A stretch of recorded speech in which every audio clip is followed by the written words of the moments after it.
Start करते हैं। सबसे पहला बहुत जीरो से स्टार्ट करते हैं, जहां से बिल्कुल हमारे पास 9th क्लास में हमने इस चैप्टर को हल्का सा मैटर अराउंड अस प्योर वाला और मैटर इन आवर सराउंडिंग्स पे हमने छोड़ा था इस चैप्टर को। फिजिकल क्लासिफिकेशन ऑफ मैटर, सबसे पहला solid, liquid, gases, plasma, Bose, Einstein, condensate.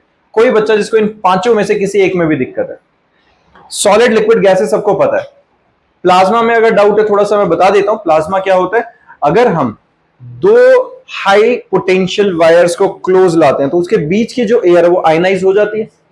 बहुत एक्सट्रीम हाई टेम्परेचर पे इतनी ज्यादा वो आयनाइज हो गई है कि वो जो अदरवाइज इंसुलेटिंग एयर थी वो कंडक्ट करना शुरू कर गई। हमें बीच में उसके क्या दिखते हैं, वो ग्लो होती हुई दिखती है, जिसको हम कहते हैं चिंगारी निकल रही है। देखा है कई बारी हमारे पास, हम तो बहुत ऐसी जगह पे रह रहे हैं जहां बहुत कॉमन है ये वाला, ट्रांसफार्मर्स में आग लग रही होती है, पटाखे बोल रहे होते हैं, गर्मियों में लाइट जा रही होती है, तो उस वक्त हो क्या होता है, स्पार्किंग हो रही होती है। दो वायर जो इतने क्लोज हैं भी नहीं, थोड़े ज्यादा क्लोज हैं क्योंकि बहुत दूर होंगे तो ऑब्वियसली वो एयर को आयनाइज नहीं कर पाएंगे। अगर वो क्लोज हैं और बीच की एयर को आयनाइज कर रहे हैं तो यहां अपने आप एक स्पार्क प्रोड्यूस हो जाता है जो हाई टेम्परेचर पे हाईली एक्साइट कर देता है उस एयर को, और वो जो एक स्टेट बनती है उसको हम क्या कहते हैं, प्लाज्मा स्टेट। अगली स्टेट आती है Bose, Einstein, condensate. Bose Indian scientist थे, आइंस्टाइन के साथ मिलकर एक नई स्टेट जनरेट करी थी उन्होंने। ये बेसिकली कैसे है, जैसे अगर जो गैशियस मॉलिक्यूल है हमारे पास वो एकदम से फ्रीज हो जाए, गैशियस मॉलिक्यूल्स फ्रीज हो जाए, सॉलिडिफाई हो जाए, तो डेंसिटी तो वही गैस वाली है। अब हवा अगर फ्रीज हो जाएगी तो वो भारी नहीं होगी, लेकिन सिंस वो फ्रीज हो गई है तो अब उसका मॉलिक्यूलर स्ट्रक्चर फिक्स हो गया है कि नहीं, तो वैसी सी स्टेट को हम क्या कहते हैं, बोस, आइंस्टाइन, कंडेंसेट, जिसमें जो गैशियस पार्टिकल है वो कंडेंसेट हो गए एक तरह से और साथ में सॉलिडिफाई हो गया वो। समझ में आई है? हाँ जी, एरोजेल नहीं, इसका नहीं बनेगा क्योंकि एरोजेल ये ना बोस, आइंस्टाइन, कंडेंसेट तो रियल लाइफ में तो हमें दिखेगा भी कैसे, क्योंकि बहुत बहुत लाइट वेटेड कुछ चीज है जिसको मैं हाथ पे रखूं तो पता भी ना चले। अब हवा है मेरे हाथ में, अगर वो सॉलिड फॉर्म में भी आ गई तो क्या पता चल रहा है, तो वो वाला पार्ट है। देन बच्चा अब हमारे पास आता है, देखो मैटर। मैटर पता है अपने को, anything which have mass and occupy space, already पढ़ा हुआ है हमने बचपन में। प्योर सब्सटेंस जिसकी फिक्स्ड कॉम्पोजिशन होती है, मिक्सचर जिसकी कॉम्पोजिशन वेरी करती है, टाइप है ना, हर सॉल्यूशन में अलग तरीके से रहेगी। प्योर सब्सटेंस क्या क्या होते हैं बच्चा, एलिमेंट्स और कंपाउंड्स। एलिमेंट्स क्या होते हैं, which contain only one kind of particle, ये हमारे पास एलिमेंट्स आ गए। दैट कैन बी एटम और molecules, H2, Cl2 simple sodium, Cl2 chlorine आ गया हमारे पास, O2 ऑक्सीजन आ गया, H2 में दो हाइड्रोजन मिलकर बना रहे थे, कोई भी एक अकेला एटम आ गया जो मेटल लगा लो तो वो अकेला कार्बन आ गया, अकेला सोडियम आ गया, अकेला पोटेशियम आ गया। ये सारे जो है ये प्योरेस्ट फॉर्म में एक ही तरह के एटम से बने हुए, इनको हम क्या कहते हैं, एलिमेंट्स। मेटल हो सकते हैं, नॉन मेटल हो सकते हैं, मेटलॉइड्स हो सकते हैं। सॉर्टेड है। अगर कंपाउंड्स की बात करें तो कंपाउंड्स क्या होते हैं बेटा, कॉम्बिनेशन से बनेंगे, contain more than one type of particle but in fixed ratio. Water H2O, दो हाइड्रोजन एक ऑक्सीजन, ये क्या बन रहा है, दो अलग अलग तरह के एटम्स को मिक्स करके बन रहा है, कंपाउंड बन गया। लेकिन ये फिक्स रेशियो है। फिक्स रेशियो कैसे, दो हाइड्रोजन एक oxygen, 2 masses of hydrogen combines with 16 masses of oxygen, 1:8, mass fix है। अगर हम प्योरेस्ट फॉर्म ऑफ वाटर की बात करें, वो नहीं जो हम पी रहे हैं या जो घरों पे है, क्योंकि उसके अंदर कुछ ना कुछ थोड़ी बहुत इंप्योरिटीज हैं, मिनरल्स हैं। अगर हम बिल्कुल 100% प्योरेस्ट फॉर्म ऑफ वाटर की बात करें, फिर वो चाहे तुम्हारे घर पे है, मेरे घर पे है, या मोदी जी के घर पे है, या राहुल गांधी के घर पे, किसी के घर पे, या कहीं भी किसी भी देश में, अगर वो प्योरेस्ट फॉर्म ऑफ वाटर है तो हर जगह पे हाइड्रोजन और ऑक्सीजन का जो रेशियो रहेगा मासेस का, वो 1:8 रहने वाला। ये बात समझ में आई है? तो वो जो रहेगा उसको हम क्या कहेंगे, कंपाउंड, जिसके अंदर अलग अलग एटम्स सेम फिक्स रेशियो में कंबाइन करते हैं। तो उसको हम प्योर क्यों बोल रहे हैं? प्योर का मतलब क्या हुआ कि दुनिया के किसी कोने से उस चीज को उठा लो, वो बिल्कुल वैसा ही मिलेगा जैसा हमारे घर पे है या किसी और के घर पे, ऐसा ही हुआ ना प्योर। तो सिंस उसका रेशियो फिक्स है तो वो हमेशा प्योर रहेगा कंपाउंड। फिर हमारे पास कंपाउंड में क्या आएगा, जो फिक्स रेशियो के अंदर इनऑर्गेनिक कंपाउंड्स हो सकते हैं जो मिनरल ओरिजिन होता है, जिसका जो नॉन लिविंग थिंग से मिल रहे हैं। ऑर्गेनिक कंपाउंड्स जो एनिमल और प्लांट से मिल रहे हैं, जहां से, उनको हम ऑर्गेनिक कंपाउंड्स कह रहे हैं। अब आता है मिक्सचर। मिक्सचर नाम से समझ में आ रहा है, दो चीजों को खिचड़ी कर दिया, मिक्स कर दिया। होमोजीनियस हो सकता है, हेट्रोजीनियस हो सकता है। होमो का मतलब समझ में आता है एक जैसे। अगर हमारे पास यूनिफॉर्म कॉम्पोजिशन है, एक ही समांतर कॉम्पोजिशन है, जैसे कि मान लो मेरे पास ये बॉटल है, इसके अंदर पानी है, उस पानी के अंदर मैंने क्या किया, एक चुटकी नमक डाला और स्टिर करा, घोल दिया। अब मैं इसमें पानी पी रहा हूं, पहली सिप में जितना नमक का टेस्ट आएगा उतना ही दूसरी सिप में, उतना ही तीसरी और उतना ही आखिरी सिप में आएगा कि नहीं? क्यों? Amount of salt dissolve in the solution is uniformly dissolve, वो यूनिफॉर्म तरीके से घुल गया, उसको हम क्या कहेंगे? Homogeneous salt solution. और कम मात्रा में शुगर सॉल्यूशन। कम मात्रा क्यों? अगर मैं बहुत ज्यादा चीनी घोल देता हूं तो नीचे थोड़ा ज्यादा मीठा मिल जाता है, हमें देखा होगा। अगर डिसॉल्व कम होता है तो दूध जब हम पीना शुरू करते हैं, पानी पीना शुरू करते हैं, ऊपर से ठीक ठीक मीठा, नीचे आते आते बहुत ज्यादा मीठा हो जाता है, तो वो नॉन होमोजीनियस हो गया। या मैं इसके अंदर एक काम करता हूं, मिट्टी घोल देता हूं, अब पी के नहीं दिखाऊंगा, ट्रांसपेरेंट है, अगर दिखे तो क्या होगा, यहां पर मिट्टी कम घुली हुई दिखेगी, थोड़ी देर बाद नीचे डार्क होती जाएगी, और अगर इसको छोड़ देंगे तो सेटल होके नीचे बहुत ही मिट्टी इकट्ठी हो जाएगी। तो क्या हुआ, जो मिट्टी है वो नॉन होमोजीनियस, नॉन यूनिफॉर्म तरीके से डिस्ट्रीब्यूटेड है सॉल्यूशन में। सॉर्टेड है बच्चा, सिंपल बातें हैं ये, किसी को दिक्कत नहीं इसमें, ठीक है। इसके एग्जाम्पल क्या होते हैं? अलॉयज हो गए, कोलाइड्स हो गए, एक्सेट्रा, ठीक है। कोलाइडल्स वगैरह क्या होते हैं? ये साइज के हिसाब से नाम रखा होता है, सस्पेंशन हो गया, कोलाइड्स हो गया, ट्रू सॉल्यूशन हो गया, ये सब उसके हिसाब से। अब हमारे पास आता है बच्चा टेम्परेचर। ये रिलेशन बहुत इंपॉर्टेंट है, सारे लिख लो, हमें जरूरत भी पड़ती है। टेम्परेचर का आपने को पता है, तीन तरह की यूनिट्स होती हैं इसकी, डिग्री सेल्सियस, फ़ारेनहाइट और केल्विन। डन है। जो केल्विन होती है वो हमारे पास क्या होती है बेटा? SI unit. जो केल्विन है ये हमारे पास क्या है? SI unit. डन है। किसी बच्चे को इसमें परेशानी? फ़ारेनहाइट, डिग्री फ़ारेनहाइट, और इनके बीच में रिलेशन क्या है? Degree Celsius is equal to Kelvin minus 273, और Kelvin can be written as degree Celsius plus 273। अगर मुझे कभी भी किसी डिग्री को केल्विन में कन्वर्ट करना है तो सीधा सीधा उसमें 273.15 ऐड कर देंगे, डायरेक्ट वो केल्विन में कन्वर्ट हो जाएगा। डन है बच्चा। अगर मैं माइनस 273.15 डिग्री सेल्सियस ले लूं तो केल्विन क्या आ जाएगा? 0। ये हाइपोथेटिकल टेम्परेचर है, साइंटिस्ट के अकॉर्डिंगली माना जाए तो ये है, ये टेम्परेचर ऑब्टेन नहीं किया जा सकता, इसे एब्सोल्यूट जीरो कहते हैं। अगर किसी टाइम पे हम इस टेम्परेचर पे ले आए तो दुनिया की जो चीजें उस टेम्परेचर पे पहुंची हैं वो बिल्कुल रेस्ट पे आ जाएंगे, जीरो मोशन में। तो ऐसा हाइपोथेटिकल माना जाता है, सच में नहीं पहुंच सकते वहां तक, तो उसे क्या कहते हैं? Absolute zero temperature which is equal to minus 273.15। और याद रखेंगे टेम्परेचर की एसआई यूनिट क्या होती है बेटा? केल्विन। ठीक है, रिलेशन ये लिख लिया बच्चे सबने। हमारे पास degree Celsius is equal to 5/9 F minus 32 और F is equal to 9/5 degree Celsius plus 32। ये फ़ारेनहाइट और डिग्री सेल्सियस में कन्वर्जन आ गया। ठीक है, लिखो, हाँ लिखो, कोई नहीं। एक काम करो बेटा, ये नीचे क्वेश्चन है 25 डिग्री इंटू फ़ारेनहाइट, चलो अटेम्प्ट कर लेना, ये बहुत बेसिक सी क्वेश्चन है, डायरेक्ट फॉर्मुलाज में सब्स्टिट्यूशन है वैल्यूज, नहीं आएंगे तो मुझे बताना, डिस्कस कर लेंगे, ये करके रखने हैं सबको। ठीक है, चले हरमन आगे। एक काम करो बच्चे, ये वाला क्वेश्चन अटेम्प्ट करो। At what temperature will both Celsius and Fahrenheit scale read the same value? ये वाला क्वेश्चन अटेम्प्ट करो। At what temperature will both Celsius and Fahrenheit scale read the same value? कर लिया सबने अटेम्प्ट? देखो बच्चे, इस क्वेश्चन के अंदर क्या बोला, कोई ऐसा टेम्परेचर जिसपे अगर उस टेम्परेचर को मैं सेल्सियस में नापूं तो भी सेम वैल्यू आए, फ़ारेनहाइट में नापूं तो भी सेम वैल्यू आए। तो हम एक काम करते हैं, डिग्री सेल्सियस को भी x मान लेते हैं और फ़ारेनहाइट को भी x मान लेते हैं। अभी तुमने एक रिलेशन किया था, क्या रिलेशन था वो बताना जरा, जो तुमने अभी रिलेशन लिखा था क्या था वो? Fahrenheit is equal to 9/5 of degree Celsius plus 32, ये था। अब क्या करो, f की जगह भी x लिख दो और c की जगह भी x लिख दो, सॉल्व कर लोगे। अब तो बेसिक चीज है ना, इससे सॉल्व करके तुम्हारे पास x की वैल्यू क्या आ जाएगी? -40 डिग्री सेल्सियस। कर लिया होगा सबने ये, तो हमारे पास जो x की वैल्यू है वो क्या निकल गई? -40। तो -40 एक ऐसी वैल्यू है जिसके ऊपर डिग्री सेल्सियस और फ़ारेनहाइट दोनों की वैल्यू -40 होगी। डन है, क्लियर है हरमन बच्चा? पता चला, समझ नहीं आया? क्वेश्चन या सॉल्यूशन दोनों? बच्चे क्वेश्चन में बोला है एक ऐसा टेम्परेचर जिसमें डिग्री सेल्सियस और फ़ारेनहाइट दोनों की न्यूमेरिकल वैल्यू सेम होगी, तो मैंने उसे x मान लिया। तो फ़ारेनहाइट को भी एक्स पुट कर दिया, सेल्सियस को भी एक्स पुट कर दिया।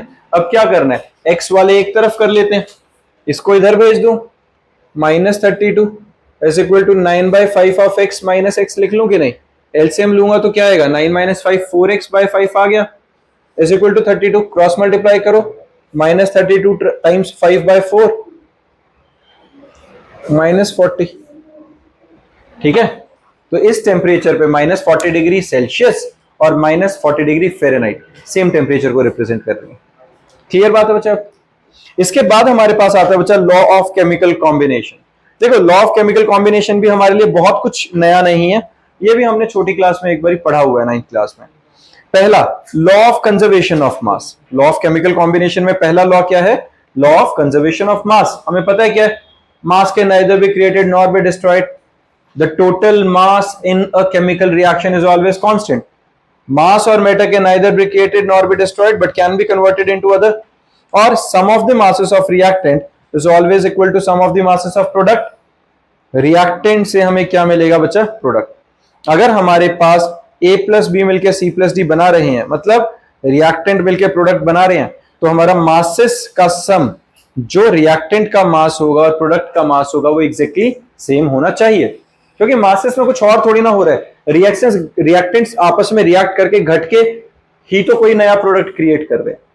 सॉर्टेड है, सिंपल है। इसी के बेसिस पे ये एक बहुत सीधा सा एग्जांपल है बच्चा, ये न्यूमेरिकल अटेम्प्ट करो, एक बार करो फटाफट से, शाबाश, उठाओ न्यूमेरिकल से।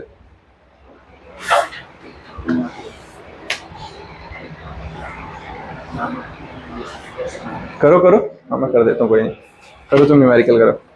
हेलो, बंद कर रहा हूँ तुझे। हाँ जी, क्वेश्चन हो गया बच्चे, सबने ट्राई कर लिया। इसमें ध्यान से देखो, क्वेश्चन में बोला क्या है?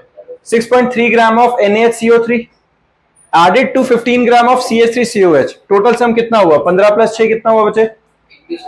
21.3। अब 21.3 के बाद जब रिएक्शन हो गया तो जो रेजिड्यू बचा, रेजिड्यू क्या हुआ? रिएक्शन होने के बाद जो भी बचा हुआ पीछे, कितना मिला? 18। डाला कितना था बच्चे? 15 और 6 कितना था? 21.3, बचा 18। मास तो कहीं गुम हो नहीं सकता, ऐसा तो है नहीं कि वो गायब हो गया। अगर वो गायब हो गया है तो वो क्या हुआ होगा? वो कार्बन डाइऑक्साइड गैस बन के उड़ गई होगी। तो क्या करो, 21.3 में से 18 ग्राम माइनस कर दो, जो बची हुई जितनी भी एक्स्ट्रा मास का डिफरेंस आया है 3.3 ग्राम, वही गैस बन के उड़ गया होगा। सिंपल है, समझ में आ गया सबको? अब आता है बच्चे law of definite proportion. Law of definite proportion में हमारे पास क्या है? A pure chemical compound always contains same element combined together in the same definite proportion by weight। ये भी ऑब्वियस है, जो हमने अभी वाटर वाला एग्जांपल डिस्कस किया कि अगर प्योर वाटर है तो 2 हाइड्रोजन 1 ऑक्सीजन, 2 हाइड्रोजन 1 ऑक्सीजन हमेशा 1:8 में कंबाइन करेंगे मास के हिसाब से। सिंपल, तो हम उसे क्या कहेंगे कि डेफिनेट प्रोपोर्शन आ गया। मल्टीपल प्रोपोर्शन में क्या होता है? If two elements can combine to form more than one compound, the mass of one element combined with the fixed mass of other element are in the ratio of small whole numbers। इसका मतलब क्या हुआ? Hydrogen 2 ग्राम, oxygen 2 ग्राम combine होकर water बनेगा तो 18 ग्राम total बना।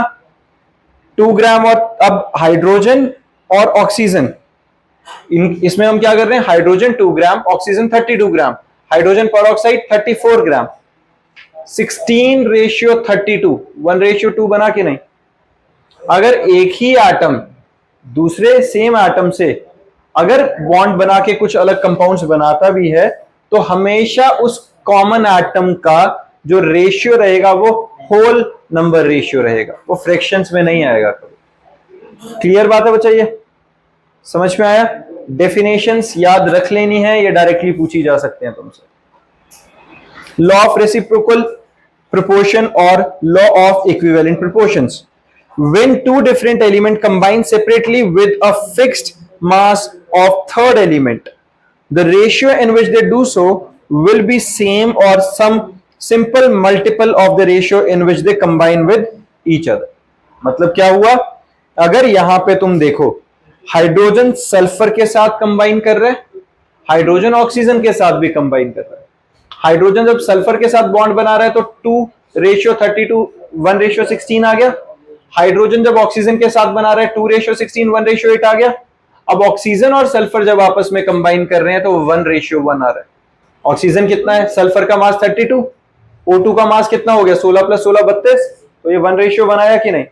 मतलब अगर एक एटम दो अलग अलग एटम से किसी होल नंबर रेशियो में कंबाइन कर रहा है तो वो दो इंडिविजुअली एटम्स जब एक दूसरे से कंबाइन करेंगे तो एक फिक्स होल नंबर रेशियो में ही मिलेगा। ठीक है, यहां पर फ्रैक्शन नहीं आएगा, वो या तो सेम रेशियो रहेगा या होल नंबर में ही आएगा। सेम कहानी है। डन बच्चा। फिर अपना ये गेलू-सेक्स लॉ, इसमें क्या है हमारे पास कंबाइनिंग वॉल्यूम्स का, when the gases react together और produced in a chemical reaction they do so in a simple ratio by volume to one another and to product if these are also gases provided all the gases are in same temperature and pressure। मतलब क्या हुआ, बहुत सीधी भाषा में बात करें, एक volume hydrogen एक वॉल्यूम क्लोरीन मिलकर बना क्या 2 वॉल्यूम ऑफ HCl। सीधी बात ही है भाई, 1 + 1 मिलकर 2 बनता है, बात खत्म। ये इन्होंने बोला था कि अगर जो कभी भी गैसेस कंबाइन होंगी तो वो नेट जो गैसेस निकलेंगी वो डायरेक्ट वॉल्यूम्स का समीशन निकल रहा है। सॉर्टेड है, सिंपल है दक्ष। इसके बाद आता है बच्चा होमो atomic molecules made up of atom of same elements. Homo hetero atomic molecules made up of atom of different element, H2O HCl CO2 वगैरह, जिसके अंदर अलग अलग एटम कंबाइन होकर मॉलिक्यूल बना रहे हैं। डन। होमो का मतलब सेम, हेटेरो का मतलब अलग अलग। क्लियर है बच्चे यहां तक, ठीक है। अब आता है एटॉमिक मास। एटॉमिक मास क्या होता है बेटा, the average mass of an element is defined as average relative mass of an atom of element as compared to the mass of carbon taken as 12। क्या बात हुई, एटॉमिक मास हमें वैसे पता है क्या है, क्या होता है मास ऑफ एटम। अब उसको कंपेयर किससे करें, कार्बन के एटम के साथ। हमने कार्बन को स्टैंडर्ड बना के रखा हुआ। अब मैंने कहा अगर मेरे पास मान लेते हैं हाइड्रोजन का मास निकला, मैंने उसको कार्बन के साथ कंपेयर किया तो मैंने क्या देखा, वो हाइड्रोजन के मास का 1/12 है। 1/12 है तो क्या आया, अब 1/12 वाले को अगर मैंने 1 नाम रख दिया तो कार्बन का अपने आप 12 हो गया। हम क्या कर रहे हैं, किसी भी एटम के मास को जब निकाल रहे हैं तो उसकी वैल्यू को with respect to carbon atom लेके चल रहे हैं। सिंपल बात है, ये डेफिनेशन है। करना धरना क्या ही है इस डेफिनेशन का, बस पता होना चाहिए, क्योंकि हमें सिंपल पता है हमें जहां मासेस की जरूरत पड़ेगी तो हम निकालते कैसे थे वैसे, sum of proton and neutron, यही होता था। One atomic mass unit is defined as the quantity of mass equal to 1/12 of mass of carbon atom. अब ये वैल्यू लिखने लायक है, 1 AMU is equal to 1.66056 times 10⁻⁻24 gram. 1 AMU का मतलब atomic mass unit, क्योंकि जब मैं एटम की यूनिट की बात कर रहा हूं तो एक एटम का मास कितना होगा, 1 AMU के बराबर। अगर हाइड्रोजन एटम है तो 1 AMU किसने के इक्वल होता है, 1.66 इंटू 10⁻⁻24 ग्राम। समझ में आ गया ये, क्लियर है। ग्राम एटॉमिक मास क्या होता है बेटा, एटॉमिक मास एक्सप्रेस्ड इन ग्राम। सीधा अगर मान लो मैं ऑक्सीजन का मास क्या लिख रहा हूं 16 AMU, 16 AMU क्या है, एक एटम का मास। लेकिन जब मैं 16 ग्राम लिख दूंगा तो वो क्या आ जाएगा, ग्राम एटॉमिक मास। सिंपल है, अगर मैं किसी भी एटम या मॉलिक्यूल के मास के आगे ग्राम लगा दूंगा तो वो ग्राम एटॉमिक या ग्राम मॉलिक्यूलर मास बन जाता है। सिंपल बात। ग्राम मॉलिक्यूलर मास क्या हुआ, molecular mass expressed in gram, that is gram molecule. जैसे सोडियम का 23 AMU है, उसी के आगे अगर मैं G लिख दूंगा तो क्या बन जाएगा, 23 ग्राम एटॉमिक मास। सॉर्टेड। अब हमारा टॉपिक शुरू होता है बेटा मोल कंसेप्ट। बहुत ज्यादा इंपॉर्टेंट लेकिन बहुत ज्यादा easy, one of the most relevant topic है ये मोल कंसेप्ट। देखो बच्चे, अब जिस बच्चे ने ये चैप्टर मेरे साथ पहले किया था कृपया करके मेरे एग्जाम्पल्स को खराब ना करें, तो जो फर्स्ट टाइम कर रहा है वो बच्चा जवाब देगा। मोल के बारे में बात करते हैं। मोल का नाम सुना हुआ है सबने। मोल करने से पहले एक काम करते हैं, एक एग्जाम्पल उठाते हैं, डजन।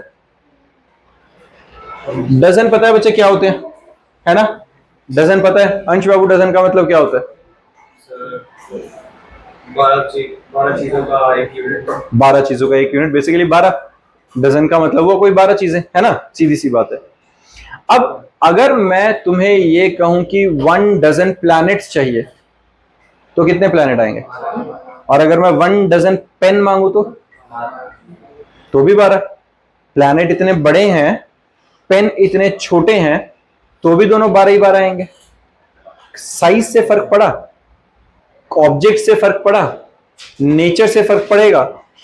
डजन का मतलब एक न्यूमेरिकल वैल्यू है, it is just a numerical value. अगर हम डजन में किसी भी चीज को गिनेंगे तो हमेशा 12 होगा। अगर मैं बोलता हूं 1 डजन एलिफेंट मतलब 12 हाथी, और 1 डजन चींटियां तो 12 चींटियां। ऐसा तो नहीं होगा कि अगर मैं 1 डजन चींटियां बोल रहा हूं तो चींटी बहुत छोटी है तो बहुत सारी चींटियां ले आते हैं तो 12 के बराबर हो जाएंगे, नहीं होगी ना। गिनती में तो 12 मतलब 12। Irrespective of shape, size, nature, property, किसी के ऊपर डिपेंड नहीं कर रहा, सिर्फ वो एक न्यूमेरिकल वैल्यू है डजन। सिमिलरली जो मोल होता है वो केमिस्ट्री में डजन का रेप्लिका है। ये सिर्फ और सिर्फ एक न्यूमेरिकल वैल्यू है, एक नंबर है जिसका नाम क्या होता है? Avogadro number. वैल्यू क्या होती है? 6.022 times 10 raise to the power 23। और 23 के आगे यूनिट क्या? कुछ भी नहीं, एंटिटीज। जैसे डजन का मतलब क्या हुआ? 12। 12 के आगे यूनिट थोड़ी, 12 एंटिटीज, कुछ भी हो सकता है। तो अब अगर मैं तुम्हें बोलता हूं कि 1 डजन एलिफेंट तो 12 एलिफेंट। 1 मोल ऑफ एलिफेंट मतलब 6.022 into 10 raised to the power 23 elephant. 1 mole of planets 6.022 into 10 raised to the power 23 planets। 1 mole of hydrogen atom 6.022 into 10 raised to the power 23 hydrogen atoms. 1 mole of hydrogen molecule 6.022 into 10 raised to the power 23 hydrogen molecule. हमें कोई फर्क नहीं पड़ रहा वो चीज क्या है। जैसे ही मैंने बोला 1 मोल मतलब इतने सारे चीजें मिलके 1 मोल बना रही होंगी। डन है।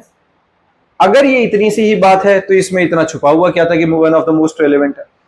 अब वापस आते हैं अपने जो अभी हमने टॉपिक डिस्कस किया, ग्राम एटॉमिक मास पे। एक बार एक एग्जांपल समझते हैं। मान लो हमारे पास सोडियम एटम के बारे में डिस्कस करते हैं। सोडियम का एटॉमिक मास कितना होता है? 23 AMU। और अगर ग्राम एटॉमिक मास लिख रहा हूं तो क्या आएगा? 23 ग्राम। एक एटम का मास 23 AMU। तो ये 23 ग्राम का मतलब क्या हुआ? क्या किसी एक एटम का मास ग्राम्स में हो सकता है? अकेले 23 ग्राम एक एटम का मास। एटम कितना बड़ा होता है? बहुत छोटा। इतना तो बहुत ज्यादा ही बड़ा हो गया। इससे इतना छोटा कि हम इतनी क्लोज तो उंगलियां भी कैसे करें। इतना छोटा सा पिद्दी सा एटम। मैं अगर कहूं कि वो 23 ग्राम का है तो फिर बहुत ज्यादा ही हैवी हो गया, क्योंकि हम रोज NaCl खा रहे हैं, नमक खा रहे हैं, उसमें वो जो एक छोटा सा पार्टिकल है नमक का, उसी के अंदर करोड़ों सोडियम एटम्स हैं जो क्लोरीन से कंबाइंड फॉर्म में। फिर तो वो एक अकेला छोटा सा ही इतना भारी हो जाएगा कि हम ही उसके नीचे दब के मर जाएंगे। तो ये तो सच नहीं है कि एक एटम का मास 23 ग्राम है। तो फिर ये ग्राम एटॉमिक मास का कंसेप्ट ही क्या हुआ? एक्चुअल में जब हम ग्राम एटॉमिक मास की बात करते हैं तो ये एक एटम का मास नहीं होता, ये 1 मोल ऑफ सोडियम एटम का मास है। समझ में आई बात? जब भी हम किसी चीज के आगे ग्राम लगा देते हैं, चाहे वो ग्राम एटॉमिक मास है चाहे वो ग्राम मॉलिक्यूलर मास है, तो वो एक एटम या एक मॉलिक्यूल का मास नहीं होता। वो किसका मास होता है? वो मास होता है 1 मोल ऑफ सब्सटेंस का। मैंने कहा मेरे पास वाटर मॉलिक्यूल है H2O, एक मॉलिक्यूल, मास कितना आएगा? 18 unit. Atomic mass unit, molecule के केस में हम सिंपल यू लिख देते हैं। अब मैंने कहा मेरे हाथ में 18 ग्राम का पानी है। मैंने क्या कहा? ये रही बॉटल, मैंने इसके अंदर से थोड़ा सा पानी निकाला, लो, और मैंने हाथ पे रख लिया, मुबारक हो, चरणामृत बन गया। ये 18 ग्राम हो गया हमारे पास। 18 ग्राम पानी अगर मेरे हाथ में, और मैं तुमसे पूछ रहा हूं कि इसमें कितने वाटर मॉलिक्यूल्स हैं? कितने हैं? 6.022 into 10 raised to the power 23 water molecules मिलके ये 18 ग्राम का पानी बना रहे हैं। अब अगर मैं तुम्हें कहूं कि मैं झूठ बोल रहा था, ये 18 ग्राम नहीं है क्योंकि नीचे लीक होना शुरू हो गया। अब एक काम करते हैं, इसकी जगह 18 ग्राम की जगह इस ढक्कन में जो है जितना पानी, लेट अस अज्यूम ये 540 ग्राम ऑफ वाटर है। क्या बोला मैंने? 540 gram of water. Find the number of water molecules. क्या करना है बच्चे? Find the number of water molecule present in this cup of water which ways 540 gram. Cup of water नहीं, सिर्फ पानी का वेट 540 ग्राम है। बताओ कितने मॉलिक्यूल्स हैं इसमें, निकालो। क्वेश्चन समझ में आया? 540 ग्राम ऑफ वाटर में कितने वाटर मॉलिक्यूल्स होंगे? करो फटाफट से। हाँ जी, सबने कर लिया। क्वेश्चन क्या था बच्चा? कि 540 gram of water, 540 gram of water में कितने मॉलिक्यूल्स हैं। अभी मैंने क्या किया, देखो एक चीज समझाता हूं। मोल कंसेप्ट या मेजॉरिटी ऑफ केमिस्ट्री के क्वेश्चन लाला जी की दुकान के हिसाब से काम करते हैं। लाला जी की दुकान के हिसाब से मतलब यूनिटरी मेथड। यूनिटरी मेथड बचपन से पढ़ा है हमने। क्या होता है यूनिटरी मेथड? एक पेंसिल 5 रुपए की तो 10 कितने की निकाल सकते हैं। एक डब्बे में अगर हमारे पास 40 पेंसिल हैं और वो डब्बा अगर हमें 200 रुपए का आता है तो एक पेंसिल कितने की पड़ेगी, निकाल सकते हैं, है ना। सिंपल चीजें हैं, हमने छोटी क्लास से ये मैथ्स किया हुआ है। यही केमिस्ट्री में होगा। कोई रॉकेट साइंस नहीं, कोई फॉर्मूला नहीं लगाएंगे। ये अलग बात है, इन्हीं जो यूनिटरी मेथड्स को मैं फॉर्मूला की फॉर्म में दे दूंगा तुम्हें, बुक्स के अंदर लिखा हुआ है, लेकिन वो कुछ अलग है नहीं। हरमन जी हेलो, देखो जरा क्या बोला है, 540 ग्राम के अंदर कितना होगा, एक्स मॉलिक्यूल्स। अब एक बात बताओ, 18 ग्राम में कितना था? 6.022 इंटू 10⁻23 था कि नहीं? क्रॉस मल्टीप्लाई करके तो रीअरेंज करना है, कोई नहीं। देखो x is equal to 540 into 6.022 times 10⁻23 divided by 18। हुआ कि नहीं? समझ में आया? तो ये समझ में आ गया बच्चे, निकल जाएगा। इसकी कैलकुलेशन तो खुद कर लोगे।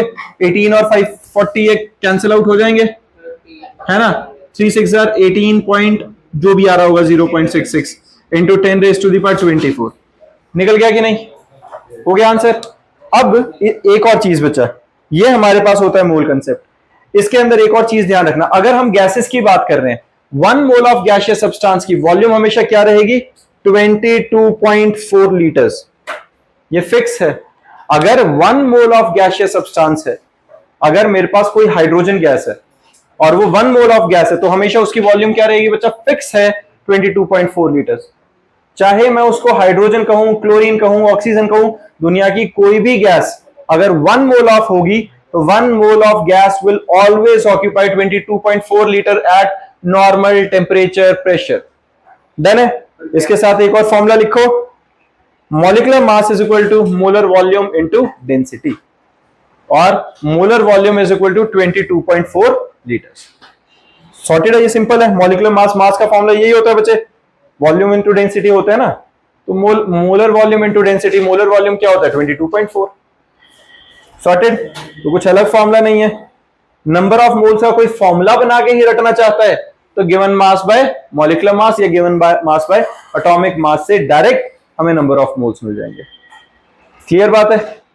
इसी के साथ हमारे पास ये मोल कंसेप्ट के बच्चा प्रैक्टिस क्वेश्चंस ओपन हो जाते हैं। ये हर बच्चे को नेक्स्ट क्लास में अटेम्प्ट करके लाने हैं। अगर डाउट्स होंगे तो हम डिस्कस करेंगे, फिर आगे का टॉपिक करेंगे। डन।